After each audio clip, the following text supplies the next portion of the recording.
Good morning. Does everybody still have a lot of energy after 2 days of CPAC? Good, good. Well, this is a wonderful way to start the morning. My name is Ian Walters. I'm the Communications Director for the American Conservative Union and CPAC. I'm also a Senior Fellow for the ACU's Policy Center on Arts and Culture. When I'm not putting together CPAC, I'm a musician and I play piano. We came back from Europe back in November where we were playing jazz in Switzerland and England for a couple weeks. And that's sort of my perspective on the culture. When it comes to Hollywood and it comes to movies, I am merely a consumer of media rather than some of the folks I'm about to introduce on the stage. First to my left is Rebecca Cusey, who is another senior fellow with the American Conservative Union Policy Center on Arts and Culture. She is a movie critic and currently studying law at George Mason University. To her left, of course, is the delightful Stacey Dash, which you should all recognize from Clueless the movie and Clueless the television show, and she's also an author. You should check out her book. It's called From Clueless to Conservative. To her left, it's called There Goes My Social Life. There Goes My Social Life. From Clueless to Conservative. From Clueless to Conservative, yes. Yes. And of course, to her left, the equally delightful Cameron Goodman, who you'll recognize from several shows. We saw her on MTV and 90210, if I'm not mistaken. She's another senior policy You haven't policy memorized fellow. my resume yet? As I said, I'm just a consumer. I'm just a consumer of media. I thought that we would break the panel up. We've got about an hour here to spend with you into three sections, past, present, and future. So we're going to try to keep to that. Rebecca, I'll start with a short story and then open it up to the floor. My wife, who is magnificent, who I love tremendously, her favorite movie is Gone with the Wind. And Rebecca wrote a wonderful article when it came up in the news that you should check out on the website at conservative.org, I think, and it was also published in the Federalist.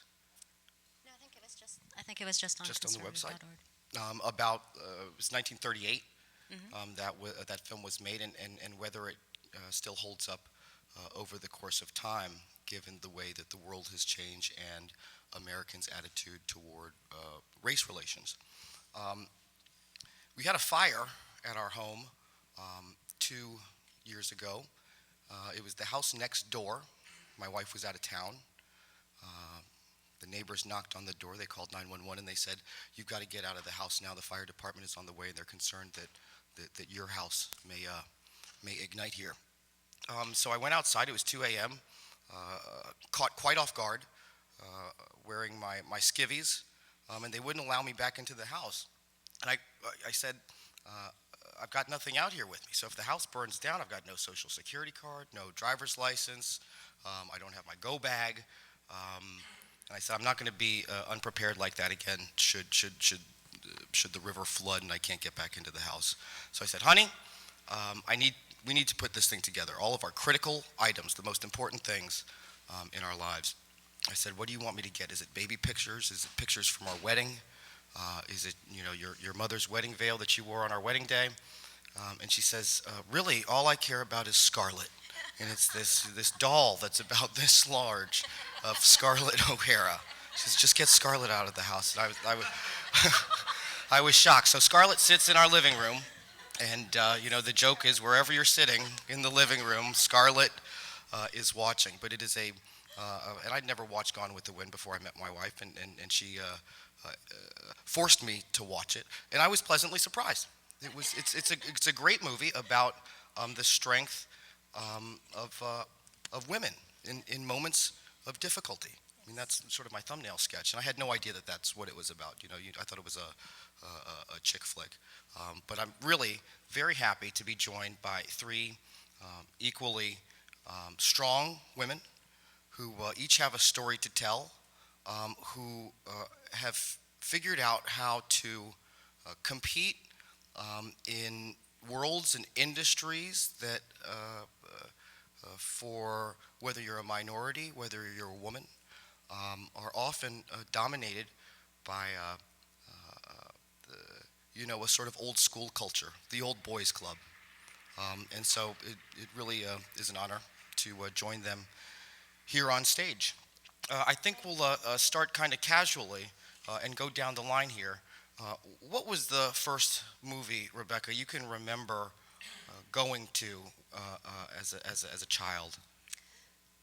Well, I think it was either Star Wars or E.T., and waiting in line for Return of the Jedi and having the action figures and being all excited about Princess Leia. It was Princess Leia for Halloween. And the thing about those days that is less true now is that it was a nationwide event.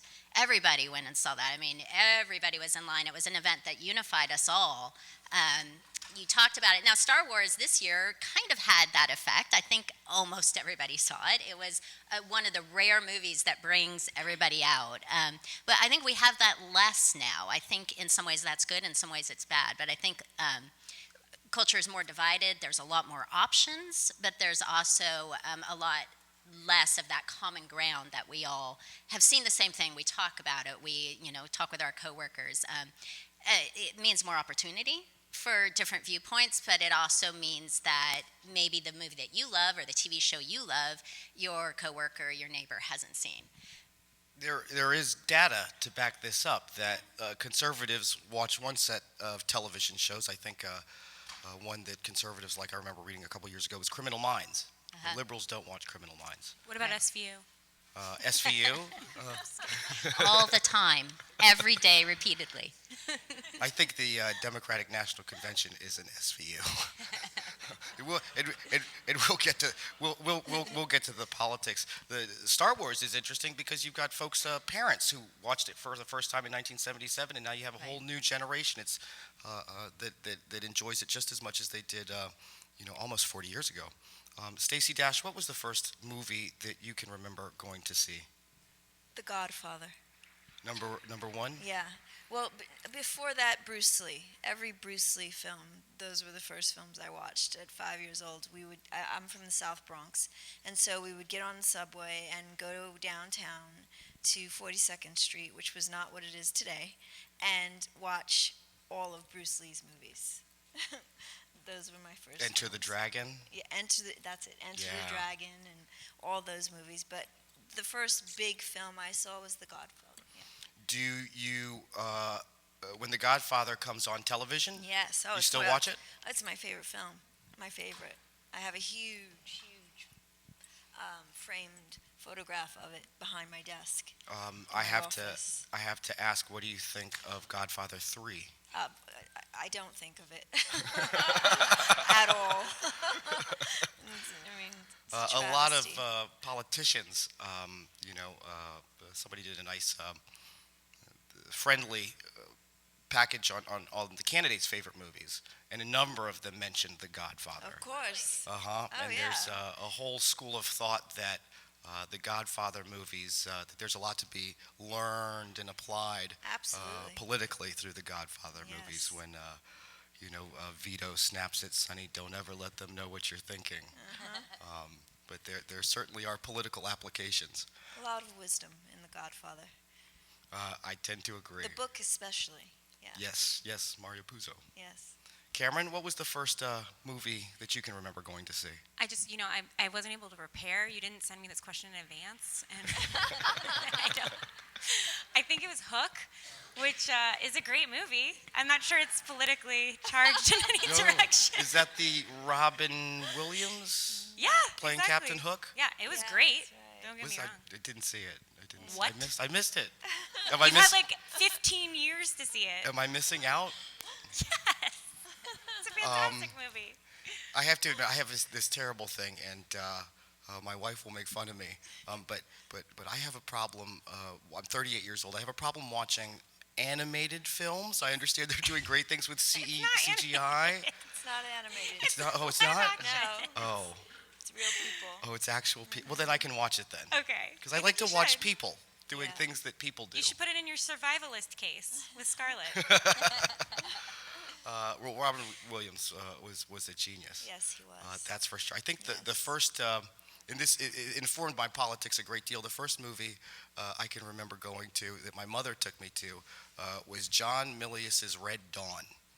Oh, wow. So great. And Very I'm, sophisticated. right, I must have been, I could have been 8 years old, and it's about the Cubans and the Russians forming an alliance and invading America.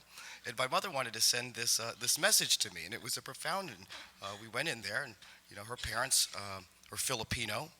They lived through World War II. They were afraid of being put in internment camps. Grandma hid out from the Japanese in the Philippines, and so there was this sort of hardcore attitude she wanted to instill me with. It was like, son, this could happen here in America. If you don't treat world issues seriously, understand the role of government, understand the power of military force, then this thing that we call America may not exist for very long. It's a delicate experiment in self-governance. Rebecca Cusey, what's the worst movie you've ever seen? Well, I'm a movie critic, so I sit through bad movies, and I kind of, everybody says, well, it's so great you get to go see movies for free, but sometimes those movies are The Tooth Fairy with The Rock, as the Tooth Fairy, and you have to sit through it watching Dwayne The Rock Johnson in a tutu. So I always say I should get hazard pay for those types of movies. The worst, there's so many. Well, let me ask, how do your politics inform your approach to watching movies? Sure. I think my politics, my beliefs run through everything that I do. And so watching the movies and seeing themes come out, I'm always looking for the themes that are something I can grab onto, that's something that inspires me. So when you look and you see a story of heroism, a story of self-sacrifice, those are deeply conservative themes. And I think actually the themes that go out from Hollywood that resonate with the general public are the more conservative themes. The movies that do well are talking about what it means to be a hero, what it means to take care of others. They're not talking about socialism. They're talking about giving of yourself. So it's very, once you start looking for it, once you start thinking, what is this movie really about at its core? You can see it in a lot of places. I think of something like $1 Million Baby, which I think won Best Picture of the Year. Clint Eastwood shot it in 70-something days, very efficiently.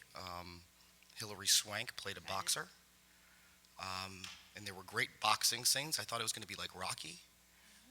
And it ended up having a message at the end that was connected to euthanasia. Right. And it was a very powerful film with a message, quite unexpectedly. I think it was well done. Say what you will about the message. I'm not in favor of euthanasia. But I think they could, right? I mean, well, people are these days. There's a movement to Yes, allow people a to huge movement. end of life policies and things like Yes. that. Well, and I think even when a movie comes out that has a message that I don't agree with, that's a chance to have a conversation. It's just like I was sitting at the table with, a relative who said, well, you know what, I kind of am for euthanasia. It's a chance to speak and say, well, here's why I don't really support that. And so I try to do that in my writing as well. So I'm not just looking at things that have conservative themes. I'm looking to engage the conversation. Do you have a website where people can check out Well, your I write writing? for The Federalist. The Federalist, that's Right. right. That's where I had that in my mind. Cameron and I were having a conversation last week, I believe, about whether politics affects culture, runs downstream from culture, or whether it's the other way around. It's culture that affects politics. And I'm not quite sure that we were on the same page. Cameron, what are your Wait, thoughts? I thought we were. What did you think? I think I thought that culture informed politics. Okay. Let's look. An American culture is peculiar. Being a musician, somebody who plays actual instruments, something that is going out of favor these days. And I look at the top 40 charts. Um, I've kind of got an old soul, I suppose. I like actual musicianship and the way that people have learned to hone their craft for centuries are the principles that I apply. It's sort of traditional values applied to the arts. Um, if I don't want to mention any specific artists, but there are people who were very successful in the music world. I watched the Grammys last week, so I'm kind of hip for a week. And Ian, you're not hip. I'm not even faking it. But they're not very good musically. It's something else, and it's the culture, American culture, perhaps as a culture that's bereft of culture. There's a crassness in our society. I think that you can see it in the manner in which we speak to one another politically. I think that you can see it in yes. the language that politicians use, especially this cycle. But the fact is that it is culture. It does work. It is effective. People watch. Yeah. You can say what you will about Donald Trump, and I'm not I'm not endorsing anybody here in the presidential race, but watching him on television is one of my guilty pleasures. All right, it's like a trash TV show. I know I shouldn't be watching it. I know that this is no good, but I'm riveted. I want to TiVo it. I don't want to miss an episode. TiVo it.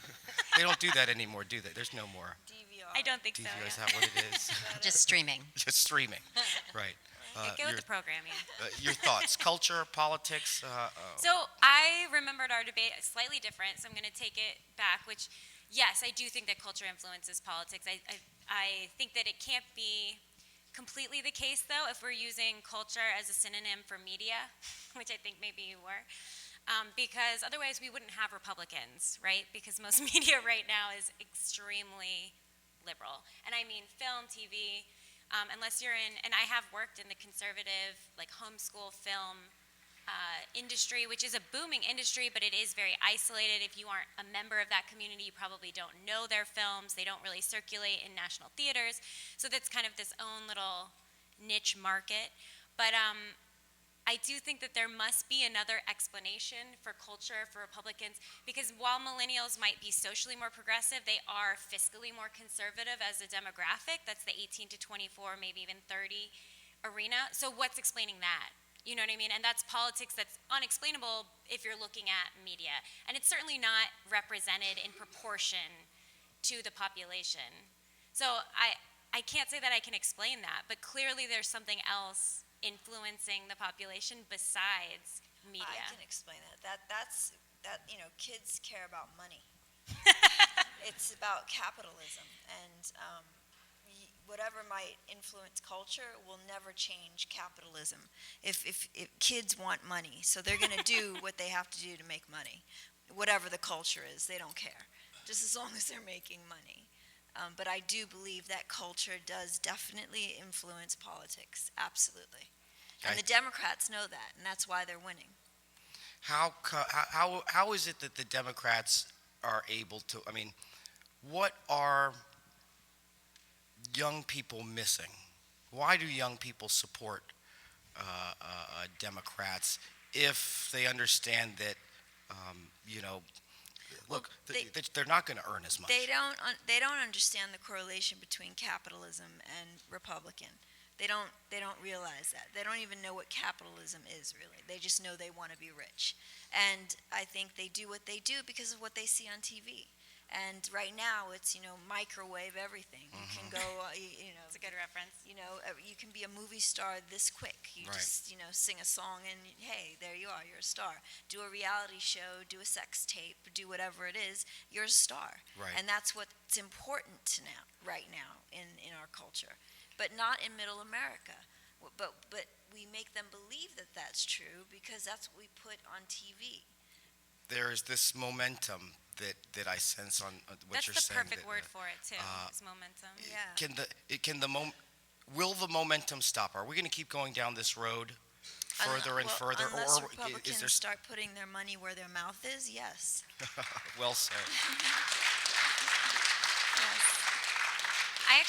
I have a story to speak to that, and I was Yes. hoping you would bring that up because 2 years ago when I was doing pilot season is the sort of February to May season of the year where all the new shows get, well, they don't, I mean, you know, obviously, get casted. So you have a huge amount of auditions in a small period of time, and I was so frustrated as a female conservative in the industry. I felt like script after script after script was just garbage and terrible messages, terrible women role models. Every female character I felt like had these just ridiculous character descriptions of like, she's, you know, I'm not going to use the words, but you can fill in the blanks. And I felt really pushed to the point of, okay, I'm going to go back to school. I don't want to audition for any of these things. This is not why I want to be in Hollywood. These are not the messages I want my children to be receiving, and I don't want to support these projects. I went back to school. I sort of stepped away from the industry. This was just 2 years ago. And then this year, I'm back on pilot season after school, and every script I've gotten, completely 180. I mean, every character's been fantastic. Women, smart women, funny scripts, conservative messages. So whatever we're doing now, people are hearing it. I mean, Hollywood is hearing it. It might be subtle, but we might have to be a little patient. But we do have to remember that, and this is going to take restraint, don't watch shows that don't represent your morals. Just don't watch them. I know it's really hard. I know it's hard. And it takes a lot of restraint, but you have to look at it as though you are viewing, you are voting. You are voting for the wrong thing. And every time you view, Hollywood receives that message that you support that product, and they are going to look, Hollywood doesn't make a sequel to movies that flop, right? So that's a really good point. There is no industry that is more capitalist than Hollywood. Right. I mean, it is all about making a profit. And who are they making? Who's going to theaters? It's young people. It's Right. not our people. So when conservatives find something that they could latch on to, they should really support it. Like, for instance, this movie, this Christmas Miracle? season called Joy is what I'm thinking of. It was an uneven movie. I mean, it wasn't the best movie ever, but it was all about, it starred Jennifer Lawrence, and it was about capitalism. It was about creating a product and having a dream and building something you never see. You never see that story. A woman doing it. A woman, a single mother, having this amazing idea about a mop. The mop is kind of the hero of the story, and taking off, and just, but also it was about that emotion of wanting to build something, wanting to make money, which I think a lot of people in this room probably really recognize. I think a lot of people in America really recognize. Well, nobody really went and saw it, and it wasn't really written about or talked up in conservative circles because it was, kind of out there and different. But it's that kind of thing where if we can find something that we actually can support, supporting it is the best way to tell Hollywood that we're interested. And a great example is American Sniper. American Sniper was the perfect example. Ms. Kyle. I mean, Yeah. so in the film critic world, everybody hated. All my colleagues who I love dearly, but who are very philosophically different than me for the most part, couldn't understand why anybody would even want to see this movie. And of course, America surprised them and came out in force. It made over $300 million. So I think it had an impact on Hollywood, which is why now it's done a 180. Yesterday I read for a role that was written for a man, and they That's changed it fantastic. to a woman. Yes. Yeah. So I thought, wow, this is great. This is wonderful. They're thinking outside of the box now. So as long as we keep standing up, I don't think it's going to be that long. I don't think it will take No, that long. I don't think so either. Because money speaks. We know that. Money talks. And as long as you're making the money and you're bringing in the numbers, it'll happen. It'll change. So like I said, put our money where our mouths are and do it. I do think it's really interesting, everything you're saying, and I completely agree. I do think that we're going to see this wave. And as a viewer and a consumer, I realized when I watch TV, I feel very isolated in my belief systems. And I kind of wonder if other people feel that way too. Like, I almost feel like if here's my faith, here's my morality, and then I almost have to like leave all of, like, it's a totally different world when I'm like consuming television. And there's this moment when you see something on a show and somebody prays or makes a positive joke about the Lord or whatever, says something conservative, and it's funny or it's positive in the context of that show. And I think, oh my gosh, I'm not alone. There's somebody else out there who shares my beliefs. And that's so sad. That's so sad because I'm not alone. The Republican Party is huge. Well, and the fact that that is on a TV show is because somebody 20 years ago did what you're doing and went to Hollywood and started working in the trenches, what you've both done, and earned the right to be able to be in the writer's room, Right. to be able to say, hey, wait a minute, Christians don't really talk like this. Right. Can I rewrite this a Right. little bit? Can I say, maybe the conservative figure wouldn't act like this? Wouldn't be the enemy or the Right. villain of the script, which is what has been happening the last decade. But you have to be in the room. Right. And in order to be in the room, you have to have gone and taken small jobs at the beginning. I mean, I do have to say, even as an actor, so I went out for a role. It was a big role on a CW show, 90210. They didn't tell me what the role was because everything's very secretive. I didn't get the real script. I get in there after I've booked it, and they're like, oh, by the way, you're a prostitute. And I was like, I'm sorry, what? And they're like, oh, your character, she's a prostitute. She's a call girl. And I was like, side note, I had literally that year told the Lord I'm not going to take any more parts or even auditions for prostitutes or the stripper with the heart of gold or that was it. I was not doing that anymore because I became Christian, and that I knew I needed to act in a way. I needed my career and my faith to merge and not be two separate worlds. You're here. So this is big for me. This is a huge opportunity. I just booked a huge role. It's a lot of money that is associated with these things. And I was like in tears telling my agents, I can't do this. I can't take this. You have to tell them I can't take this role. I'm so sorry. And I know, I'm like, oh, there's going to be so many ramifications to this. And the showrunners took me into their office, and they talked to me about my morality. One of them was a Christian. There's two showrunners. That's like the people who control the scripts.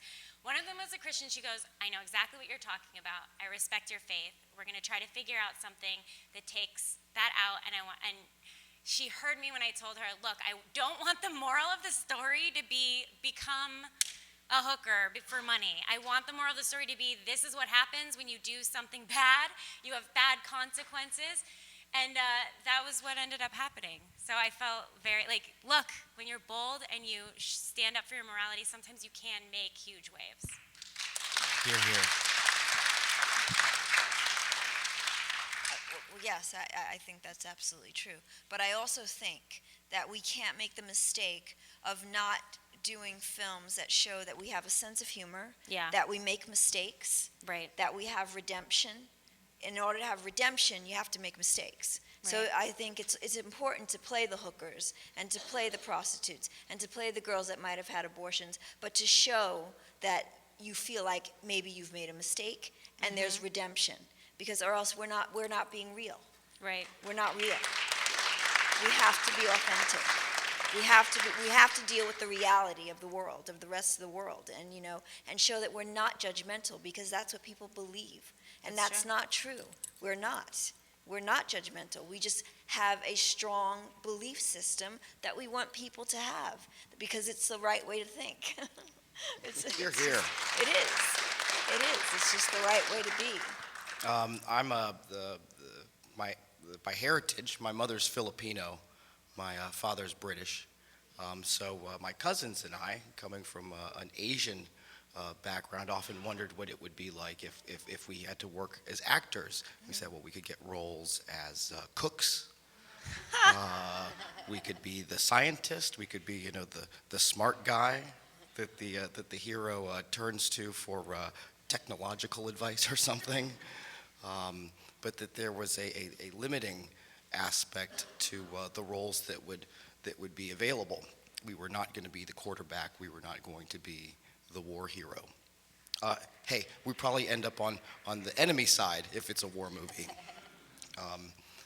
There's a rich history of guys from Brooklyn playing Native Americans in Hollywood movies. You watch some of the older flicks, and hey, me smoke 'em a bigger wampum, and it's like it doesn't quite fit. There's an absurdity to Al Pacino playing a Cuban in Scarface, where the accuracy surely isn't there. How many of you out there watched the Oscars last week?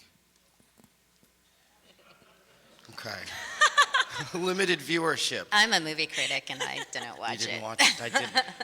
I didn't watch it either. There's a flap out in the news. We're going to pivot to this very, very briefly, and I'm going to just run down the panel. Are the Oscars racist? This is the line that's going around. That all of the nominees for the awards, because they are all Caucasians, it must reflect a preference for Caucasian awardees, I guess literally, but in a consumer sense, a preference to see white people in leading roles. I don't know if this is the case or not, but it's all over the news. Rebecca, is this the case? Are the Oscars racist? You know, I'm so torn on this issue because, I think people who cast movies are very fearful. They're especially the big movies, and they're taking a huge investment, or taking a lot of money from investors to have a movie work, and they want an actor or an actress that's going to bring out the crowds, somebody that's going to open the movie, and they almost always think, well, that's going to be a white person, and then if you're casting the white person then his family probably needs to be white usually, and then pretty soon you've got all these roles cast. I think they're afraid of stepping out of that, and I do see a problem because I see so many amazing actors that are people of color, that are black or other races, that I would love to see more of, and I really don't. I don't know what the answer is, though, because I don't think dictating from the outside ever works. One thing that what you talked about makes me think of Hamilton, this amazing musical on Broadway, which is so, I love it. I haven't seen it. I only know the soundtrack by heart, and but they have black and Hispanic, I think, actors playing a lot of founding fathers. And the thing about the musical is that it doesn't work because they said, you know what, we're going to make a musical and we're going to be racially exciting and make this. They made a Puerto Rican use the music that he loves to tell a story that he loves. And the passion for the story comes out in the rap music. The passion for, and it's actually very conservative. It's very founder-fathery. I mean, it's amazing. Rise up, don't let people step on you. It's great. The lyrics are amazing. But it's because he had a passion to do that it works, not because somebody said, well, you know what? We need to have a quota here. Mm-hmm. So I honestly do think that it could be better, but I don't really know what the answer is. Stacey Dash, Yes. I'm saying this is a joke. You were recently named Minority Outreach Director for the Oscars. Yes.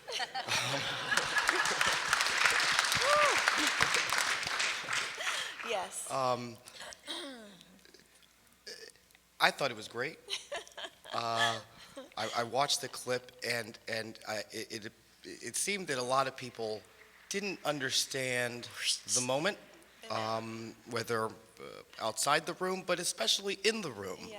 There was a peculiar hush Yeah.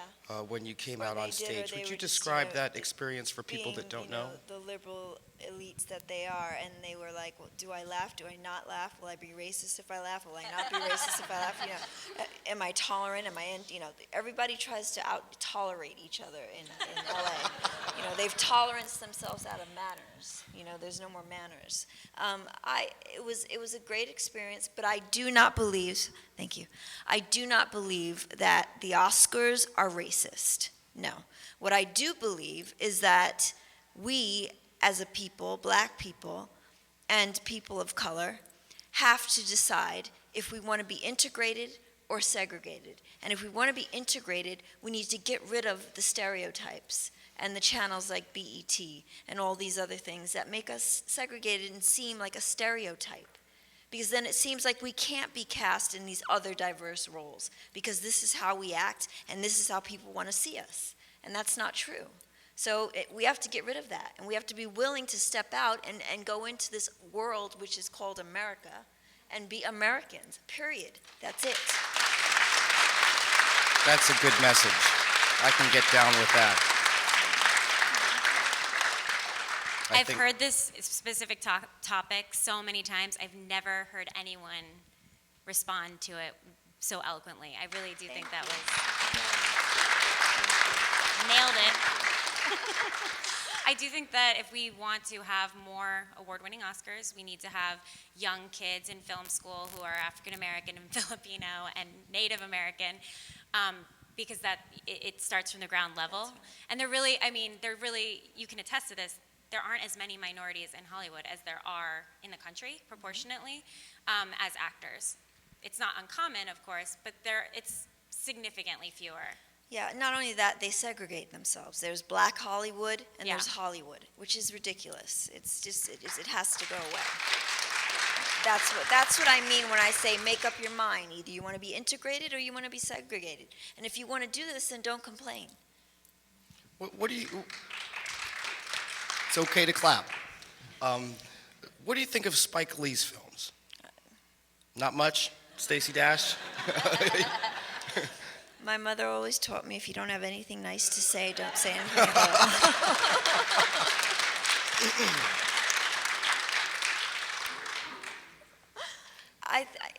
He definitely has a specific style. Yes. I will give him that. He's a very educated man. Yes. Yeah. I think there's a lot more he can do with all that talent he has. Right.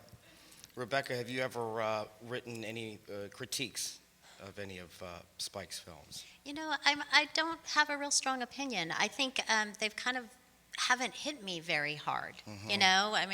You write or you see something for work and then you're, that happened, and you move on. I tend to think of him as an activist filmmaker. Does that make sense? Yes.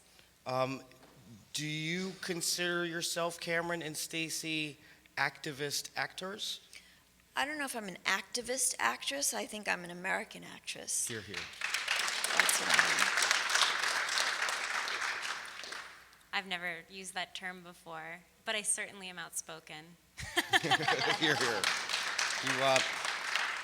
It was, I grew up believing that in a diverse atmosphere with a lot of artists and writers, and we were judged not by the color of our skin, but who we were as people. And it was clear as I began to go to the movies as a young man that there were these divisions that existed.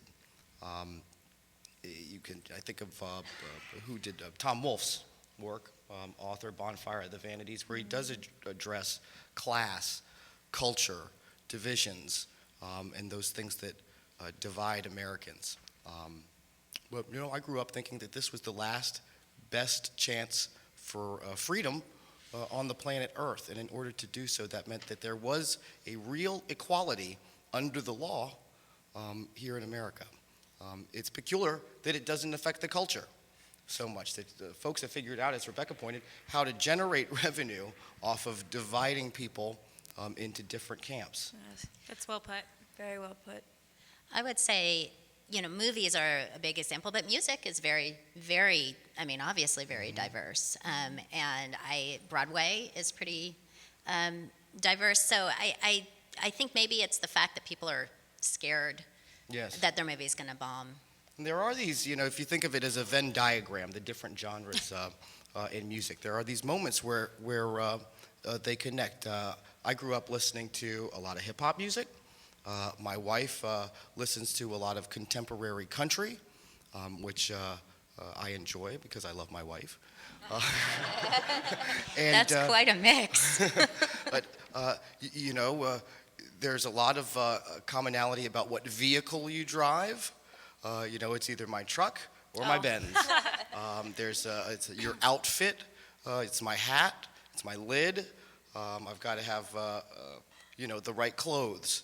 Is the message that you're sending if you want to be a part of that segmentation. I enjoy listening to all of it. Good music is good music. I think just like good film is good film. Cameron. I want to re-answer, so I want to back up the answer before about whether or not Take two. I'm an activist. Yeah, let me get a take two on this one. Because as I'm thinking, all film really is activism, because every film that you see in a movie has a plot, and the plot has a message, right? And you can either be proactive about what that message is, or you can just the message can be a reiteration of what other movies have already messaged. So common messages right now are the hero wins, the hero overcomes the bad guy. We have a lot of self-sacrifice messages. We were talking about that earlier, which are fantastic messages and conservative messages. Yeah. And I love if you would speak to that too. But movie writers are trying to write messages that they think the American public already believe. So there's a tiny percentage of movie writers who are like, I'm going to blow people's mind with a new perspective and change the world. Very tiny. In general, the machine is, what does culture already believe? What's hot right now? What's field testing well? Okay, let's make a movie about it, right? So gay rights, great. Let's do a ton of films on gay rights. But that's exactly how it works. As someone who's pitched a ton of shows, I've been in the pitch room a bunch of times, like probably close to 100 times now. The conversations aren't, well, how are we going to really impress the American youth? Like, how are we going to change lives? The conversation is, ooh, you know what's hot right now? Girls with eating disorders. So let's figure out how to, maybe somebody could have an eating disorder. That is 100% what the conversation sounds like. So if we want to have a better culture and our morality reflected in the culture, we need to be more vocal about what our morality is. Well, that's a great message. Also, another thought. I'm so sorry, Ian. Of course, not at all. But I have another thought, which is, it is really tough right now for people in media to speak out for conservatives. And when I say people in media, I don't mean Fox News. I do mean actors, actresses, musicians. It is very difficult. I have a very close friend. He was on a show this past month. He said something about guns, and he said something about Trump, and he got so reamed out. Every single newspaper wrote about him, demonifying. It's that moment for an actor where like, wow, am I gonna sacrifice my livelihood for this? No, I'm just gonna stay under the radar and try not to rock the boat too much, because they know it could be the end for them, any statement. So as conservatives, we do need to, when we see people in media speaking out, even if it doesn't fully represent our whole spectrum of views, if it's slightly in that direction and you see that they're trying to make a difference, you should support them rather than saying, well, you didn't even you're not even totally conservative, you're kind of conservative. It's because they're trying.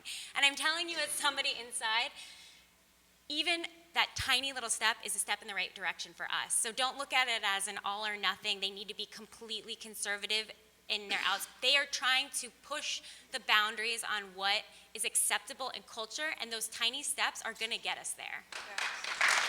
Cameron, thank you for having the courage to speak your mind.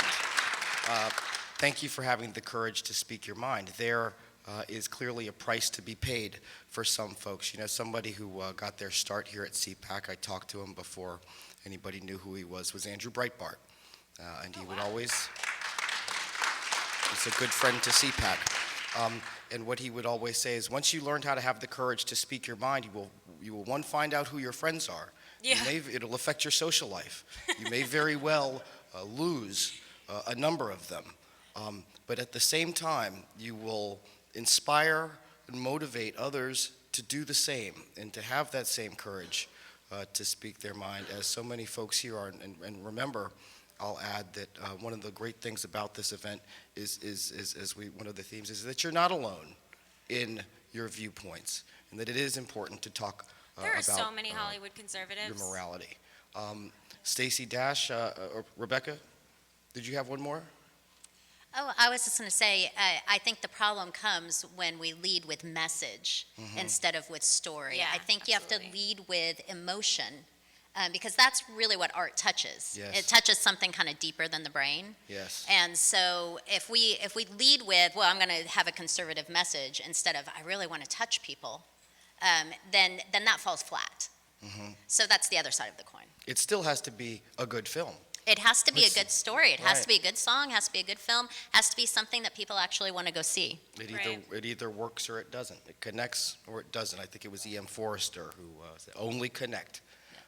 Stacey Dash, we'll let you have the last word. I just want people to, yeah, because sometimes you do feel alone, and you are alone, but you have to be willing to stand up no matter what, because you're never really alone, because you have God. And if you have God behind you, no man can stop you.